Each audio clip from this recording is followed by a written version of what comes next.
বন্ধুরা, আজকের গল্পের আসরে তোমাদের জন্য থাকছে গোপাল ভাঁড়ের পাগলে কিনা বলে ছাগলে কিনা খায়। রাজা কৃষ্ণচন্দ্রের এক আত্মীয় রাজার কাছেই থাকতো। সে গোপালকে ভীষণ হিংসে করত।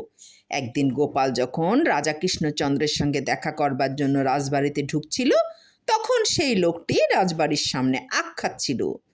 লোকটি গোপালের কাছে এসে বললে, ওহে গোপাল, তুমি একটা আস্ত পাগল। মহারাজ কৃষ্ণচন্দ্র বোকা বলে তাকে কথার মার প্যাচে ভুলিয়ে টাকা আদায় করো কারি কারি। আসলে তুমি একটা মহামূর্খ, তুমি একটা পাগল। জানোই তো পাগলে কি না বলে। এই বলে আখ চিবোতে লাগলো। গোপাল মুচকি হেসে বললে, কথাটা সম্পূর্ণ করুন মশাই।